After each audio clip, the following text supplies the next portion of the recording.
On this episode of AvTalk, we're all back at our desks. HNA is going to combine all of its airlines. We've got some eVTOL orders that we're actually interested in. And pigs, but not the flying kind.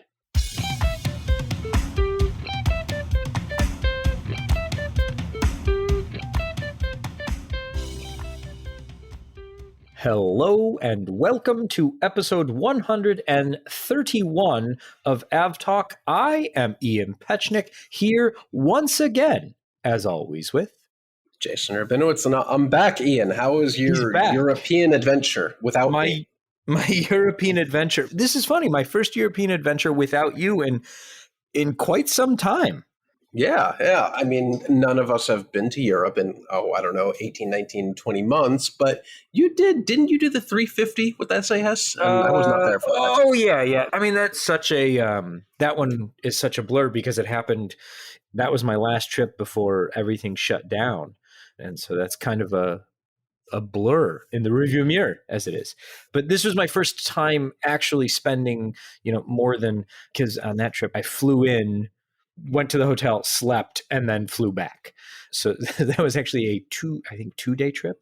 The old-fashioned turn and burn. I miss it. Yes. I mean, who doesn't fly across an ocean just to turn around and come back? But this time I did more than that. No, it was good. It was good. Toulouse was very good. So for those that listened to the podcast last week, we were recording on Wednesday. It is now the following Wednesday, and I have since seen things and come home. On Thursday, like I mentioned last episode, we went to the A350 final assembly line and we toured the A350-1000 test aircraft. And those two, I put up a blog post on our blog, and we'll have a great video out this Friday, same time the podcast comes out, that has all of the footage from both the summit, but also our tour of the final assembly line and the A350-1000. But I will just say I was a kid in the candy store. Excellent. It was just, they let us touch things. They let us look inside things. They let us go places they don't normally let people go. And I was very excited about that. Of course, all the places they don't normally let people go, you can't take photographs of. So that was kind of, the trade-off there. But I will say that we had a lot of fun. I learned a lot. And I'm very excited to show everybody what we learned when the video comes out on Friday. So as you're listening to the podcast, finish listening to the podcast because we've got a great show and lots to talk about. And when you're done with the podcast, go watch that video from Toulouse. And we get into, Gabriel and I get into a lot of fun and only a slight amount of trouble. Excellent. That's the best combination. And out of curiosity, what is Airbus using for the A350 test bed these days? Is it still the carbon fiber looking one? No. So they've got two that they're using for tests. The carbon fiber one, so the registration is FWWCF, funny enough, for the carbon fiber one. That one is being used for the airspace cabin, coming up with different stuff that they want to do on the cabin. We saw some really cool stuff there, not to spoil the video too much, but there's a lot of interesting things that they're doing with connectivity within the aircraft between, let's say, the seats and how you can control the seats or how you can watch things throughout the cabin, different lighting configurations. So you did get on that aircraft? Yeah. They had that open on the That's actually your second time on that very aircraft now, isn't it? Yes, it is. Yeah. We got to fly that in Chicago, I don't even know how many years ago, 2015, 2016? 2016. Did you find my lens cap? Because I still believe it's on that aircraft somewhere. So the guy was complaining about this guy something rattling, right? Who left a lens and they couldn't find. No, I forgot to ask. I'm sorry. Worth a shot. But yeah, they took us around that. We got to tour that a little bit. And that was fine. There wasn't anything that really blew me away there, mostly because I think I kind of knew about most of the things that they had been working on. A lot of those had already been announced, and it's more of a marketing tool for Airbus to sell to customers that want to buy the A350. But the flying testbed A350 is MSN 59, which the registration there is FWMIL, because it's an A350-1000. Ah. So we're going Very to our nice. Latin roots here. But yeah, so that one is the, I think, first or second. I have to double check my numbers, which A350-1000 that is. But that one has no cabin. It has special equipment in both the forward and aft, cargo that moves 10 tons of water, either forward or back, so they can change the center of gravity of the aircraft in flight, either to forward or back, depending on, they can change it up to 10%, depending on what they're working on. They've got some cool cameras attached to the nose that they're using as more of a testing synthetic vision.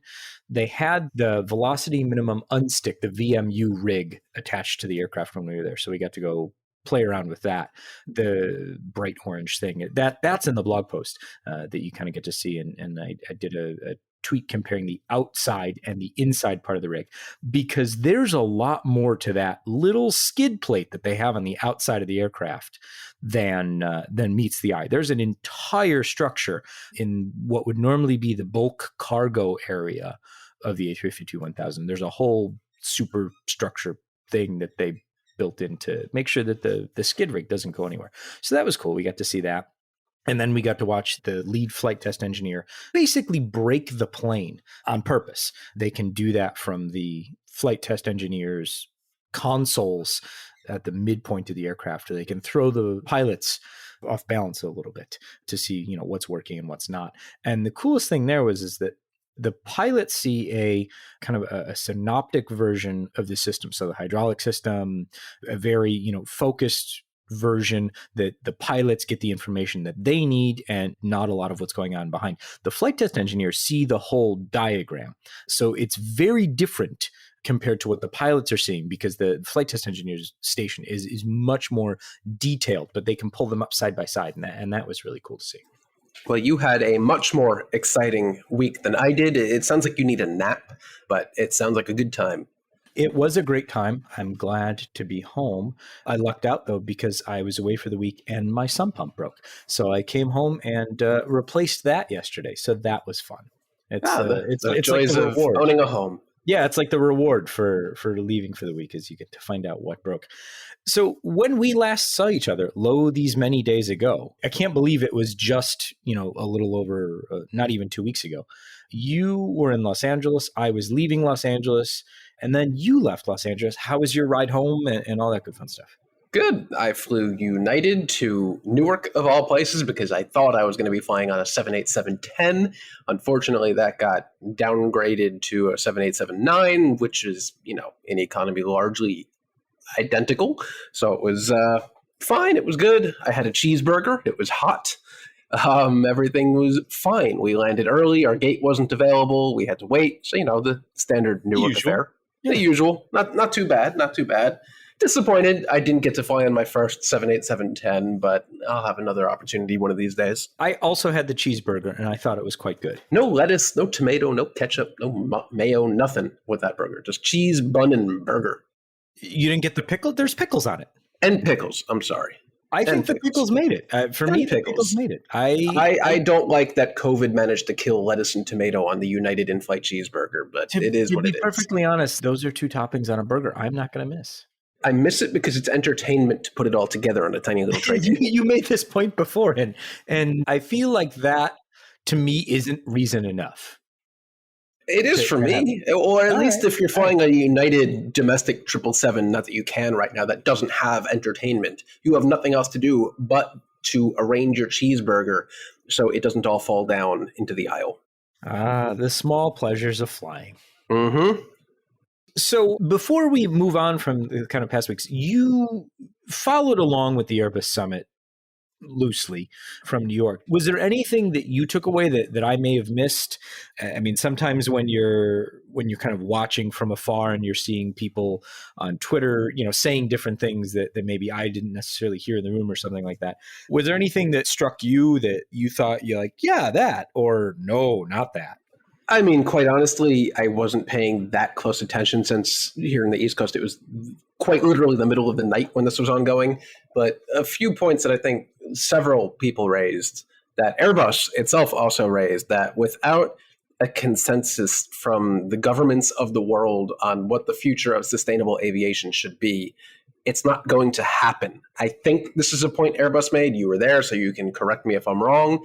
But they were very much of the opinion that we as a society need to figure out if sustainable aviation is a thing we're going to do, or if hydrogen is a thing we're going to do. And everyone needs to pitch in to support it. If that doesn't happen, it's likely not going to become a reality. Did I get that right? Yeah, exactly. I think that, and I mentioned this in last week's podcast, and so I won't belabor this point, but I think that the summit was really less about sustainable aviation or what Airbus can do.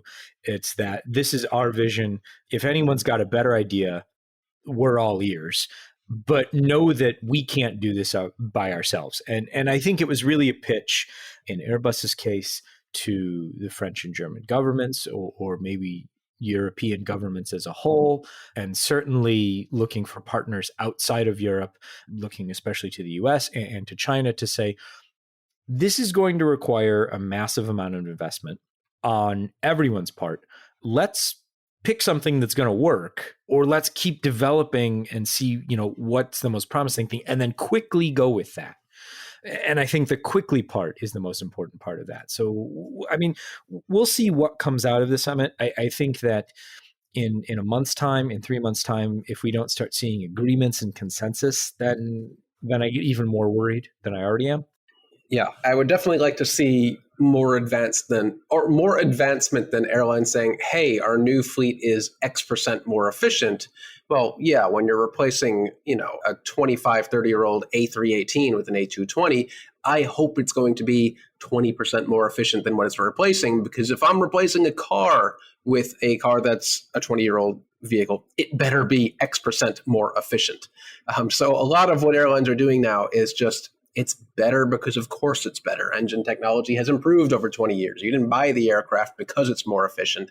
That's a side effect.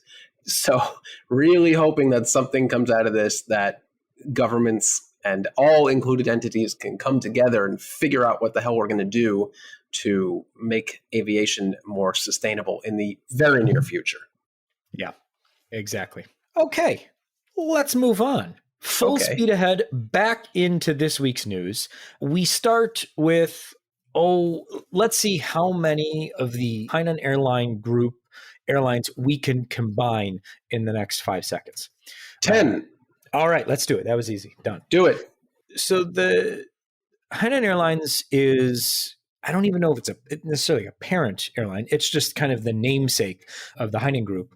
And so they disclosed their bankruptcy reorganization plan. They were this huge Chinese conglomerate that owned a bunch of airlines, a bunch of infrastructure related to airports or not, hotels.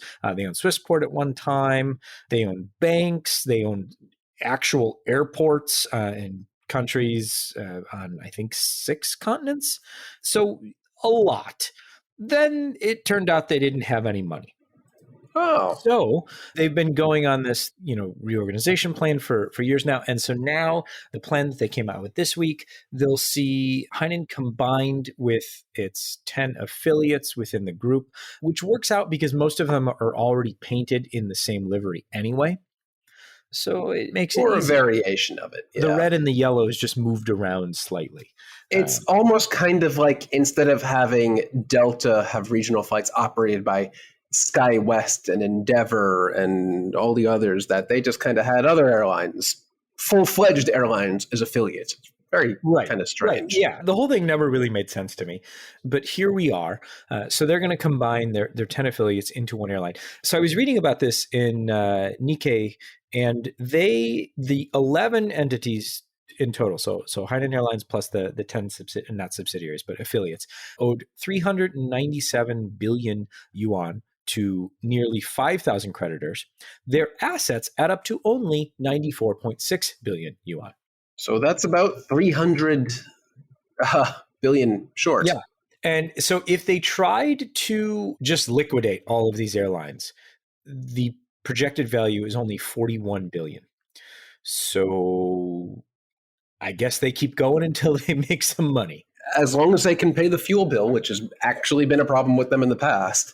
But I would very much like to hear you list the name of the 10 affiliate airlines that will presumably all be rolled up into Hainan. All right, so Hainan will be, I guess, the namesake airline, and then we've got the 10 affiliates, including Urumqi, Fuzhou, China Xinhua, Shanxi, Lucky Air, Air Shanghai, and Guangxi Beibu Gulf Airlines, which is not my favorite Chinese airline to name. That one goes to the I believe it's the colorful greater. I can't even remember what it's, but I saw it the livery when we were in Toulouse, and I was like, "Oh, Colorful Guangzhou, I think it is. yes, that's it. There you go." So I just like that they're colorful. Yeah, and we only listed 7 of the affiliate airlines. There are 3 more presumably out there that It are says so yet to be the Nikkei identified. list, yeah, the Nikkei list says including. So I don't know who the other 3 are yet, but we'll see. So there you go. That plan is underway. We are seeing a consolidation among Chinese airlines, which, given the current climate, no surprise. Oh, I think there are a couple other. Is West Air an affiliate of HNA Group?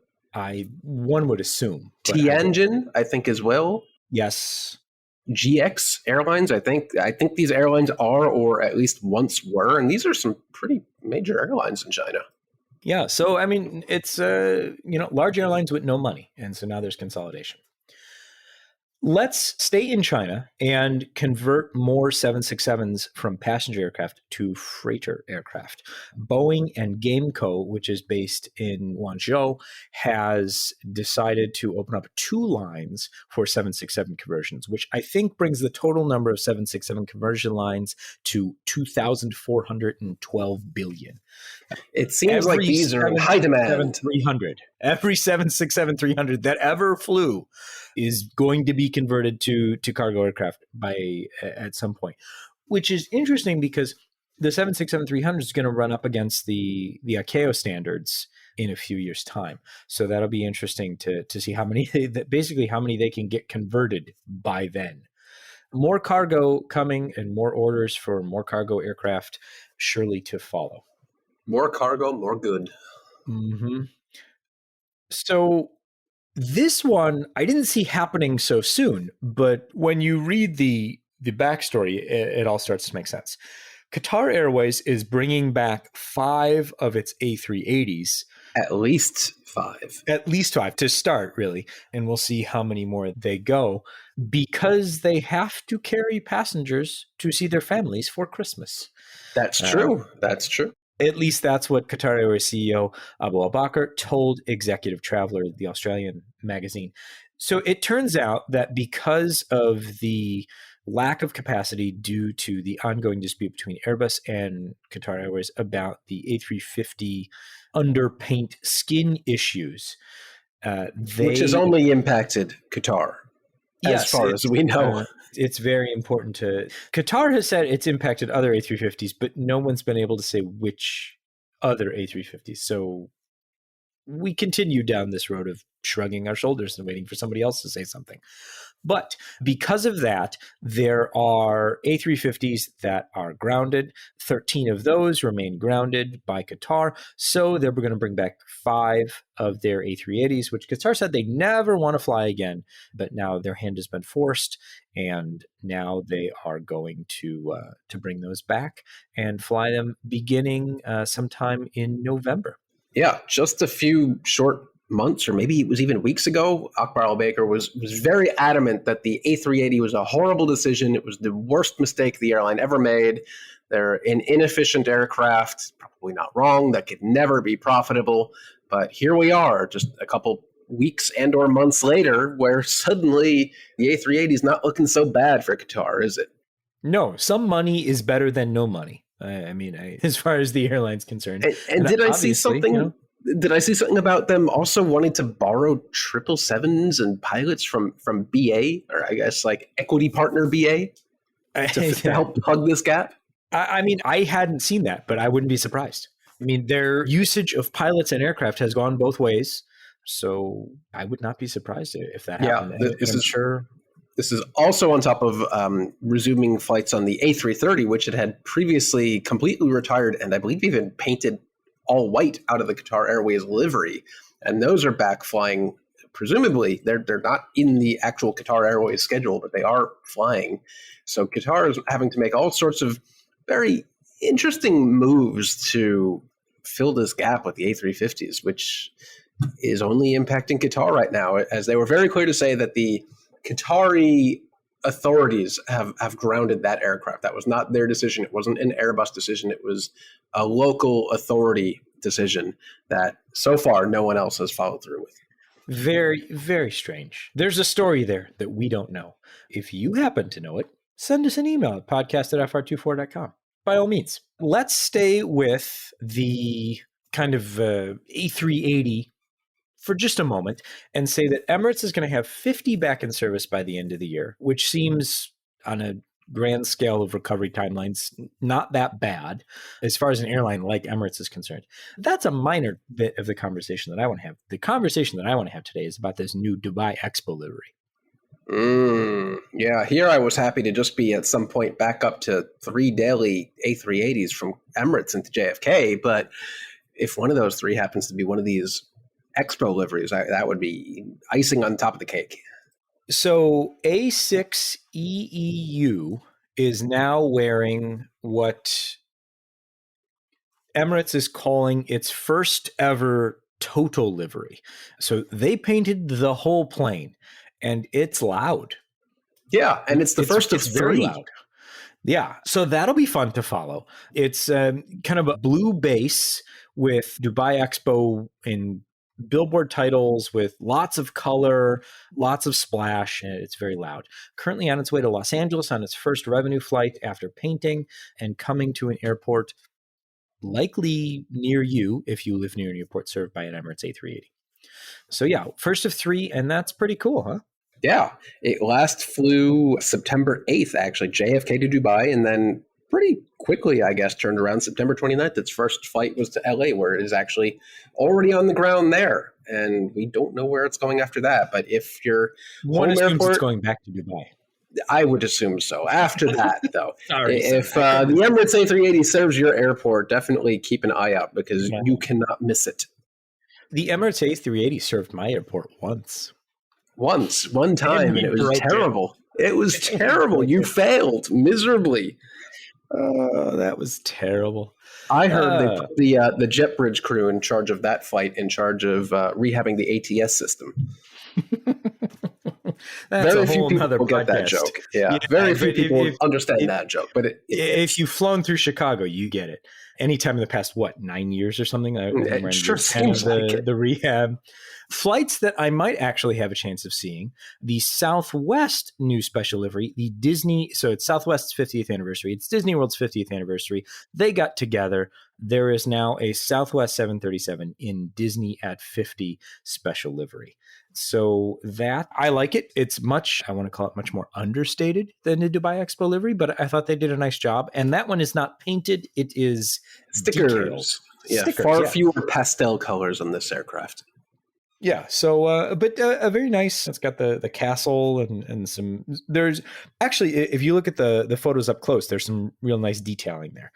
So and on the inside, I think they put some decals on the inside of the window shades too. So somebody in a window seat flying from Baltimore to Buffalo can be quite aware of the Disney 50th anniversary if they close their window shade, which you shouldn't do. Yeah, well, I mean, maybe I don't know what to tell you. But yeah, that's where that's at. What do you say we take a quick break and then come back and talk about some new developments that have happened as far as orders? Let's see, we've got orders, we've got lawsuits, we've got new airlines, and last but not least, we'll have pigs. We'll be right back.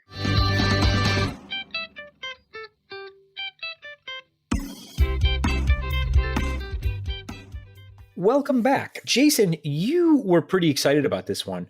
I don't know whether it was because of your love for the Finnair A319s or the fact that they recycled so much of it, but I would love for you to tell me more.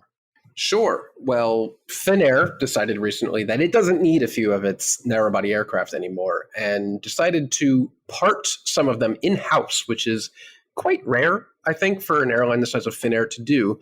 But it has announced that it has dismantled and recycled 99.2% of one of its old Airbus A319s, which is pretty damn impressive since they were targeting 90 to 95%, and they recycled almost 100% of the aircraft, which is really just cool, I think, for an airline the size of Finnair in that region to do. They said over 15 tons of aluminum was recycled and will now be used. Well, this is from InFlight Online says will be used in automatic models of Mercedes-Benz vehicles, with the automotive industry being one of the biggest users of recycled aluminum. So I don't know, go out and buy a European model Mercedes, and maybe part of the exterior of that car will be from a Finnair A319. I would love it if you bought the Mercedes and it still had the Finnair livery on it. That'd be fun. That would be really fun. But this particular aircraft had 54,710 hours across 32,966 flights. So by no means was a young aircraft. They recycled pretty much everything, all parts, all the aluminum, I guess the landing gear. I would love to know what the 0.8% of that aircraft that they could not recycle was, though. That is not noted in the report. So when we were in Toulouse last week, we onboard the carbon fiber A350. They were talking about how a lot of the things on board the aircraft are either recyclable or recycled already. And one of the big things was like they were talking about the carpet and things like that, and how they can, reuse the seat upholstery or things like that for other things. But then I asked about the actual, the carbon fiber, and they kind of demurred. They were like, yeah, we're working on the things. The plane's still young. We're carbon fiber plane, very young, very, very new. We're working on that. Just melt it down to plastic. Yeah. I mean, so hopefully they'll figure that one out. I'm sure they will, but they were less gung ho about recycling of that particular aircraft than they were of everything inside of it. But 99.2% is really impressive. But yeah, I'm now, and of course now I'm also very curious about that 0.8%. What didn't get recycled? 38.5% of the aircraft will be reused by Finnair itself. Just parts and other things like you mentioned. I'm sure the carpet, you can clean that and put it in another aircraft. The seats, all sorts of mechanical parts can be reused by Finnair itself. So that's something I think we're going to see a lot more of in the very near future. Yeah, I really hope so. I think that's great. This one is really neat because it's one of the first eVTOL orders that actually makes sense to my brain initially. That's a first. I know. Work with me here.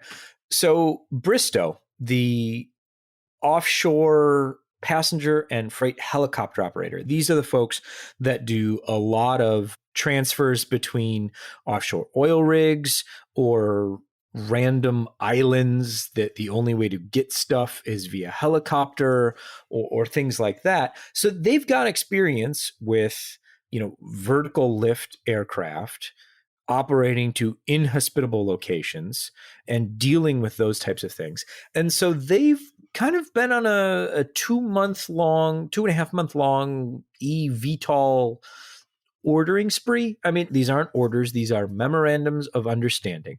But there are also memorandums of understanding that allow Bristow to help develop the actual aircraft and the operating certificate. So I think that's pretty interesting. So this week's version of that was Bristow placed a conditional order for 100 aircraft from Eve, with deliveries expected to start in 2026. Days before that, they intended to purchase 50 eVTOLs from Vertical Aerospace.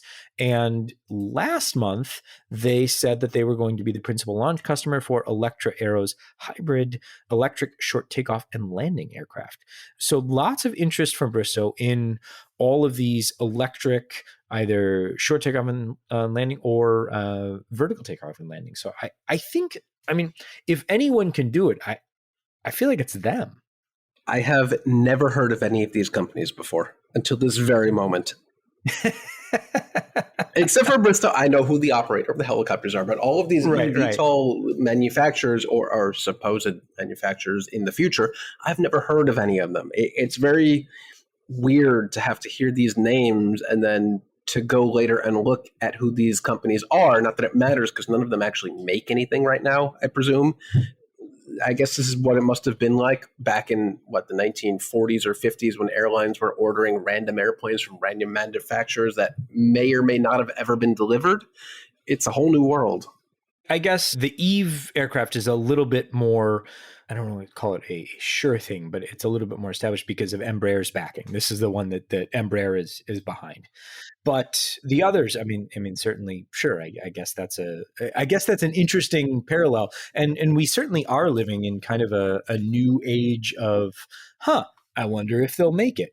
Or in 20 years, we'll be like, oh, here's a brochure. That's really interesting. Yeah, the Embraer one is interesting, that tie-up, but I'm still just kind of trying to grapple with the fact that none of the major manufacturers themselves are getting in on this. Boeing's not doing it. Airbus isn't doing it. Embraer's not doing it. Bombardier wasn't doing it.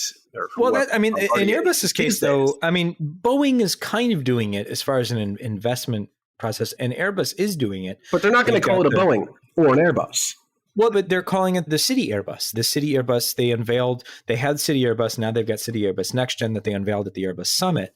And that was the they went from a 4-seater, kind of like the 4 rotors to 8 rotors, and they're all geared for level flight. So it's a different development thing and kind of a bigger aircraft. So, Airbus is working on it. Boeing, it might not be called a Boeing, or as things move along, it might eventually be called a Boeing. There might be something, called a Boeing something or other.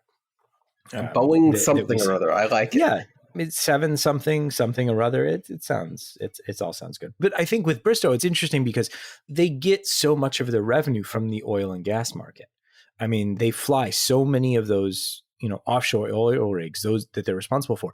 So I feel like all of this eVTOL stuff is a really interesting, it's in their wheelhouse, but it also allows them to pivot out of oil and gas as hopefully we stop extracting oil and gas, or at least there's a big drawdown in oil and gas extraction. So I think it's very interesting, both from their expertise and their current business model. So I wanted to bring that one up. Well, I was in Europe. There was big news in American courts, and JetBlue and American are both being sued by a bunch of states and the Department of Justice for reasons that I don't fully understand. And here is our chief legal correspondent, Jason, to possibly explain this to me. Hey, look at that, a promotion for me. That's awesome. So let's see. Now that we've been hearing about this for a couple of weeks now, that DOJ might sue JetBlue and American for their Northeast Alliance, or whatever it's called, for anti-competitive behavior, that the airlines would work together to set prices together, which they're not actually doing, and that it would limit competition here in New York and Boston. And Cranky Flyer has a great write-up of this, a couple of great write-ups, actually, that really poke a lot of holes in this lawsuit that it just isn't quite connecting. For one thing, the DOJ just assumes that no one in New York would ever fly out of Newark. And that's kind of a preposterous assumption. A lot of people do fly out of Newark. I just did, or I flew into Newark. So a lot of their argument is that a serious New Yorker would not consider an airport in New Jersey. And that is just not true. They go on to mention that the JetBlue effect, which is something they mention, will not be a thing if American and JetBlue are working together and can set or work together on setting prices without actually competing against each other. But again, Cranky notes that the JetBlue effect is not really a thing that anyone says other than JetBlue itself. The Southwest effect is a thing. The JetBlue effect may have been a thing in 2003, launching service between JFK and Syracuse, but it hadn't really existed outside of that bubble. More so a case, and possibly in Boston, where JetBlue is really, really the 800-pound gorilla in the room, or 8,000-pound gorilla. But in New York, if you put JetBlue and American together, they do make a sizable competitor to Delta and United, which have an overwhelming majority of the operation here. But we're really going to have to see where this goes. because the argument just really doesn't check out. But for now, for the passengers, everything is full steam ahead. JetBlue and American are very much doing their Northeast Alliance. You can even connect within security between their terminals at JFK now, which is a thing. I don't see this as a negative thing. I hope that this lawsuit is tossed or works out in the airline's favor. But this should be very interesting to watch over the years, I'm sure, to come. This sounds like one of those things where the lawsuit's not designed to actually win the lawsuit. It's designed to extract concessions for something that the DOJ and the states want the airlines to do. I'd imagine it's about slots. They're going to, but this should have been in the original agreement already, which it was, I believe. JetBlue, I think, or maybe it was American, had to give up some slot pairings at LaGuardia. I'm not sure about JFK. There are no slots now at Newark, which doesn't make any freaking sense, but that's all about gate space there, which is probably why they didn't include Newark in this lawsuit at all. But there were concessions up front, and the two airlines conceded. So I don't know why they're bringing this lawsuit now. A lot of the data they said, or they mentioned in the lawsuit, just doesn't really check out. And there have already been benefits, such as American says it will or has already upgraded all its flights in New York to 2-cabin aircraft, so no more little CRJs or ERJs, which is great. JetBlue's added a bunch of cities, as has American. So, yeah, we'll see. Okay. Yeah. Okay, then. I still don't understand it, but I understand more now. I appreciate that. Or should I say, aha? I see what you did. Yeah. So ExpressJet's back as AHA. Air, is it? Air Hotel. Adventure. There you go. They're going to fly 50-seat ERJ 145s to and from Reno to destinations up and down the West Coast. Interesting in that it's kind of a weird hybrid low-cost model between, it's like I'm getting shades of Avelo and not quite Moxie, but like Sun Country. I don't really Moxie. know what I think you mean Breeze. Sorry, Breeze. My apologies. I'm dating myself. I mean, it kind of feels like Avelo Junior in that they are only on the West Coast. They are only flying from smaller airports to one other airport. In this case, they are based out of Reno, Tahoe. So I hope you want to go either to or from Reno, because you do not have an option. You must fly to or from Reno. They do not offer connecting flights like Avelo, like Breeze. They're only operating on E145s. So that's something. you can't bring a carry-on bag because you're flying on an E145, so they physically will not fit on the aircraft. You have to pay $10 for a seat assignment, which I don't know why anyone would do, since it's an E145 and there are no middle seats. Yeah, I mean, what?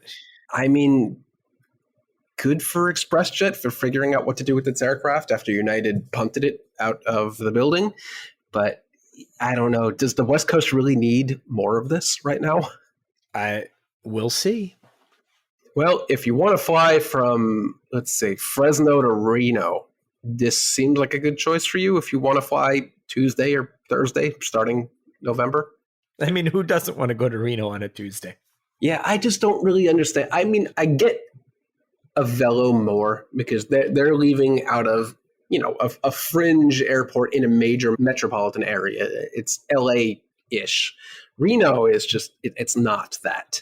So I don't really know who their target market is here. People who really love secondary cities in casino-friendly markets? I guess so. I mean, they do serve Ontario, California, which is LA-ish, but that's not their hub. That's a destination from Reno. And you can't fly from Ontario to Redmond, Oregon via Reno because they don't do connecting flights, much like, I believe, Avelo and Moxie and or Breeze. So I don't know. They must have done their market research. They know what's going on, but this is just very confusing to me. Well, then let me clear up some confusion with some pigs. This is a fun story. And I've been waiting an entire episode. Why we didn't lead with the story, I don't know. We should have. But Amsterdam Airport, Schiphol Airport, is trialing the usage of pigs to control bird populations. So there are farms on the airport. There's farmland on the airport grounds. So the sugar beets are harvested. Then there is leftover stuff from the harvest. The geese that migrate through that area really like the stuff that's left over. It's wonderful, delicious, delicious food. Enter the pigs. The pigs eat the stuff before the geese can get there. And hopefully the geese are like, well, now I don't want to stop here, because apparently there are a lot of bird strikes. I didn't realize how many bird strikes there were at Schiphol, but it's a lot, hundreds every year. So, I mean, obviously at all major airports, you're going to have issues with bird strikes, but apparently at Schiphol, it's a rough business. They have nearly 24 bird specialists designed to, their job is to keep the birds away. And so now they're trying out pigs. This is a scientific experiment. They have a control area. They have a pig area, and they're going to see if the pigs doing their pig stuff keep the birds away. The pigs are penned in. It's a very large area, but the pigs are penned into it.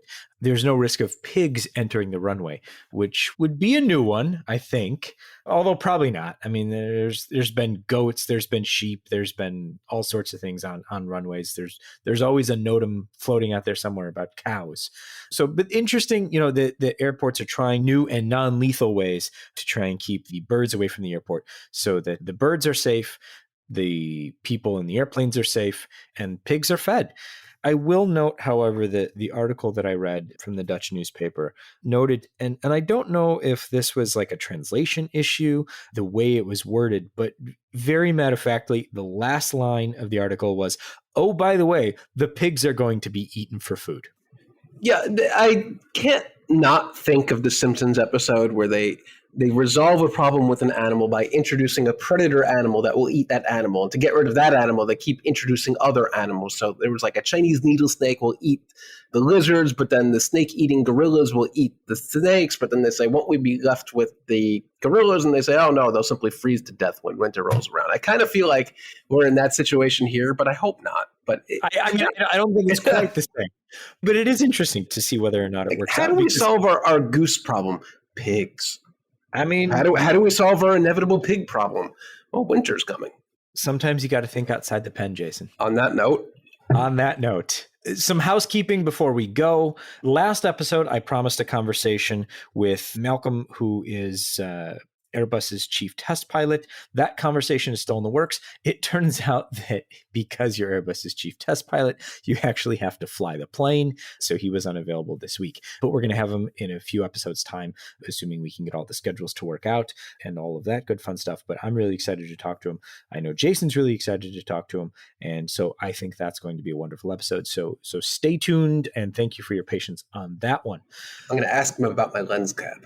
He'll find it for you. I talked to this guy for 20 minutes, almost entirely by accident. And that's like the one regret I have about last week is not recording him while he was talking. So we're going to do it into Just remember what you said and ask those questions again. Yeah, I've written it down. Literally, I have actually written it down. So that's coming up. This, however, has been episode 131 of AvTalk. I am Ian Petchnick, here once again, as always with Jason Rabinowitz. Thanks for listening.